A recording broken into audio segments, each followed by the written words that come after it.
So hello po, welcome to Pat's Channel. Isa na naman pong episode ang gagawin nating pag-i-interview para sa ating pinakamamahal na si Mami Agnes. Hello po Mami Agnes. And balita po namin babiyahe ka ngayong araw papuntang UK. Maaari mo bang may share sa amin kung paano yung proseso papuntang UK? First, you have to take OAT. Yan po yung exam na kailangan kunin. Pag nakapasa ka na po sa OAT, marami na pong agency yung maghahabol sa iyo papunta doon. Actually, less than 2 months na yata yung process ko.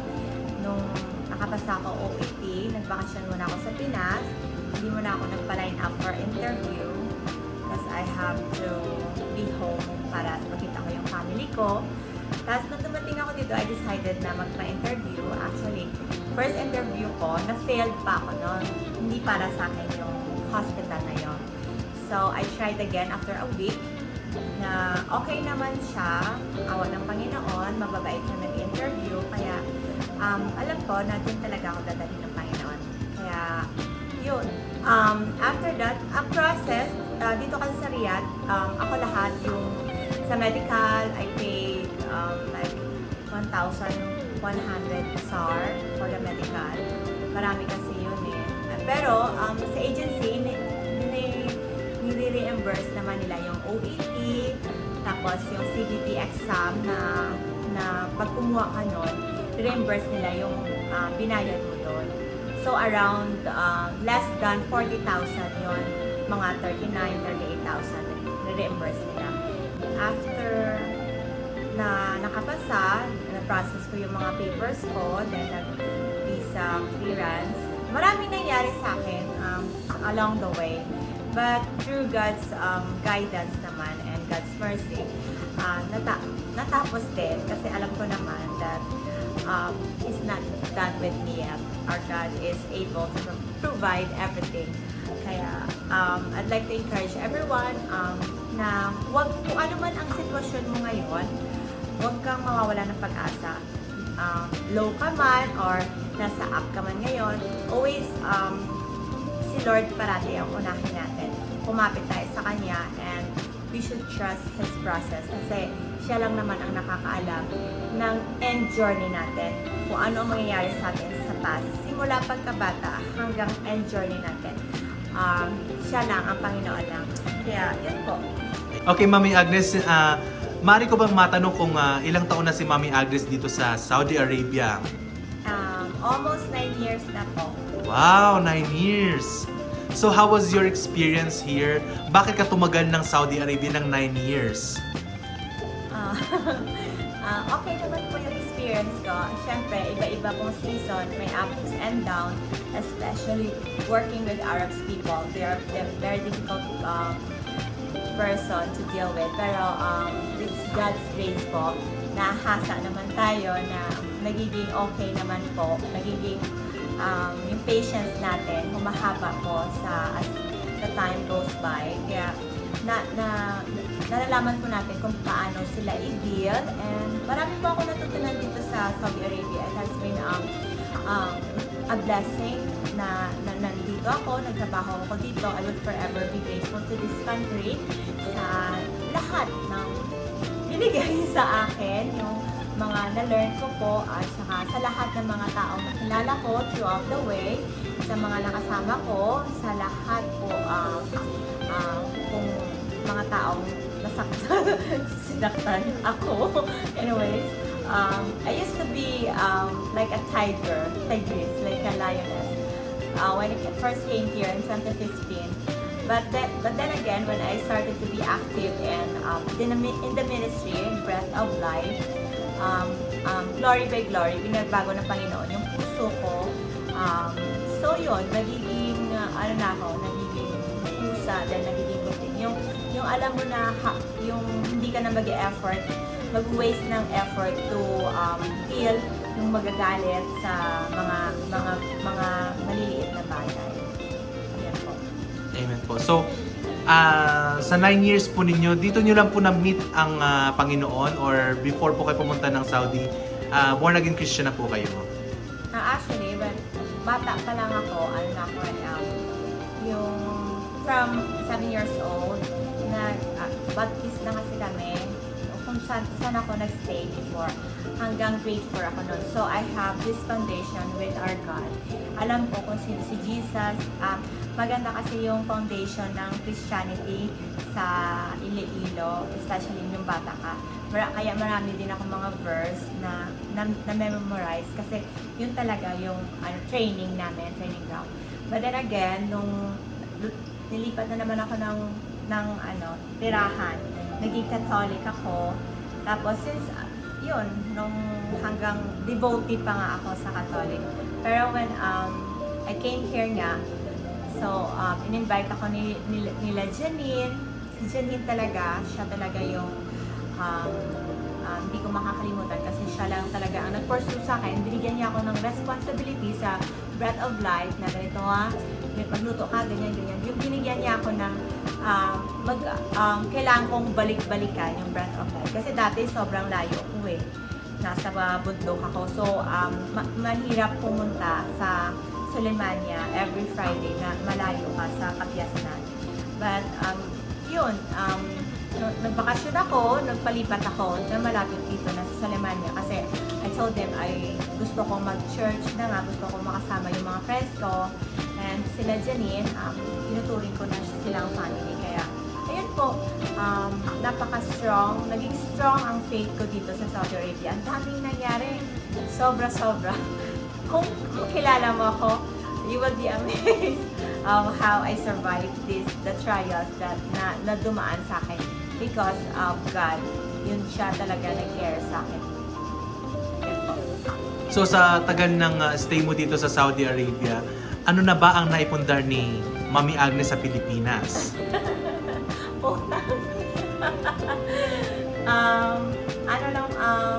May house and lot na din. Yung binabayaran. Praise God. Pero ano ba siya? Continuous na binabayaran. Tsaka ako masinop ako, hindi ako magastos na simpleng babae lang ako, hindi ako palakain sa labas, nagluluto lang ako. Hindi din ako on material things. Hindi ako bumibili ng mga mamahalin, hindi ako ganong tao. Hindi nga ako bumibili ng mga damit pa. Na mahal, hindi ko lang alam. Gusto ko lang talaga yung medyas. Yun lang talaga gusto ko. Yung parang, yung happy na ako pag meron akong medyas. Yun lang. Basta, yung may ipapayo ko lang sa mga OFW, kailangan yung maging masino para sa pamilya nyo. Kasi hindi habang buhay OFW tayo. Kailangan, you have to save pa talaga parate. Especially yung, alimbawa, may emergency, yung magkakasakit. Meron kang mahuhugot. Oo nga, may utang, pero mababayaran din naman natin yun. Basta po, maging masinop lang tayo. Pag hindi kailangan, wag na natin bilhin. Yung ako kasi ginagawa ko lang, titingin lang ako niyan, tapos susukat ko lang, tapos lalabas na ako.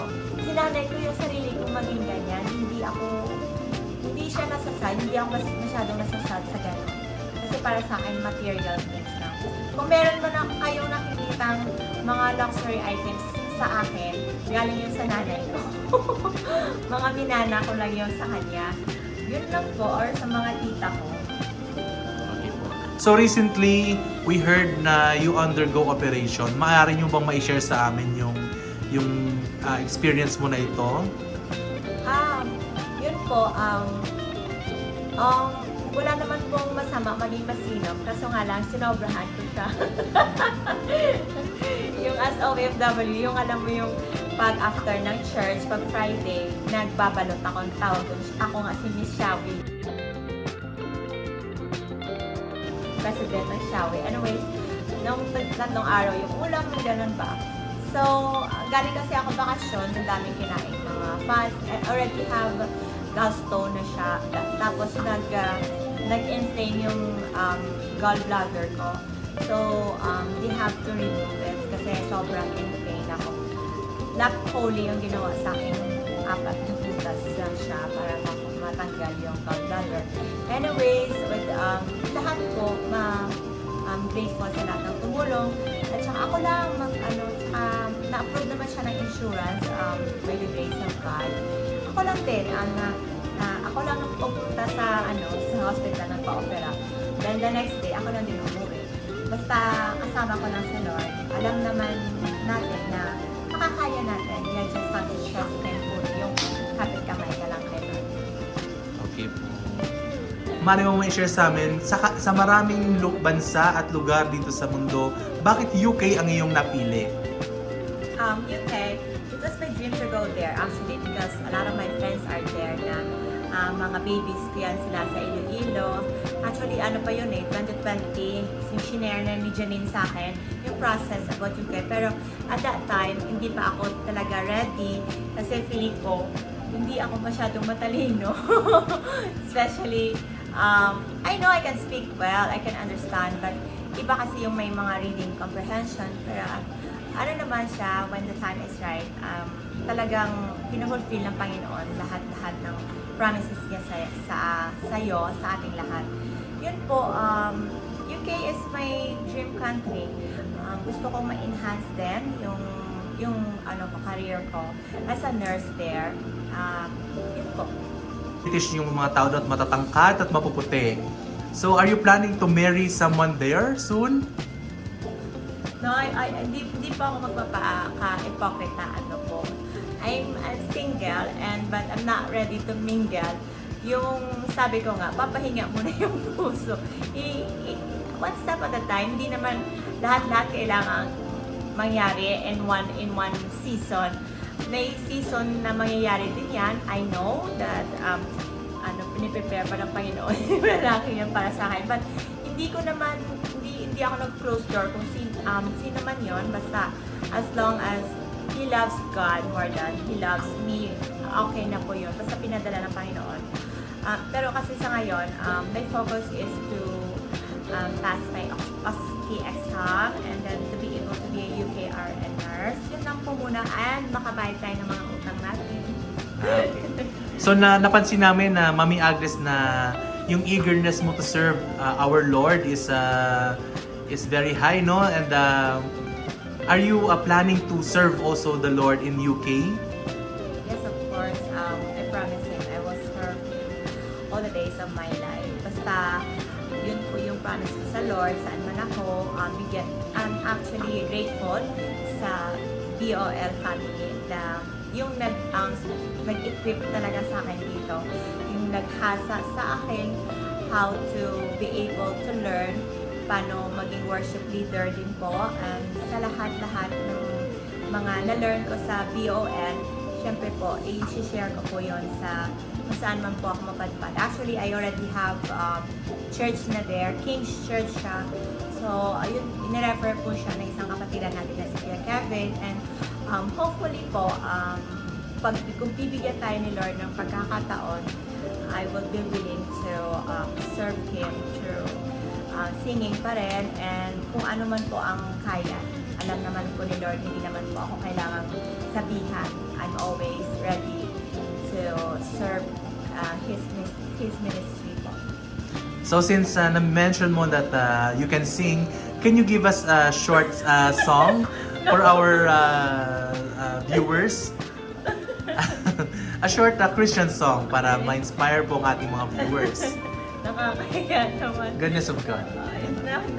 Okay, yung paulit-ulit lang sa akin ngayon, yung day and night, night and day, let's incense arise. Day and night, night and day, let incense arise. Day and night, night and day, let incense arise. You are worthy of it all. You are worthy of it all, Jesus. Amen. Yun. Napakagaling naman ni Mami Agnes kumanta. So, ano po yung maipapayo mo sa ating mga aspirant na gusto ding mag-cross country sa mga ibang bansa, lalong-lalo na sa UK?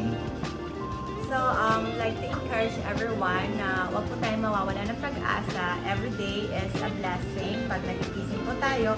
And if we have the dream in our hearts, ibig sabihin po nun, yung Panginoon po ang naglagay ng seed na yon sa mga puso natin. And eventually, He will make it, mag-grow po ang seed na yon, and He will fulfill all His promises sa buhay niyo po. Basta ang gawin niyo lang po, tiyaga lang po, sipag, and continue to pray, and yun po, yung ask for guidance sa leading ng Panginoon kung saan niya man po kayo dadalhin. Amen. Maraming salamat Ate Agnes for sharing your stories, and naway marami pong na-inspire ng mga viewers. Bye-bye po!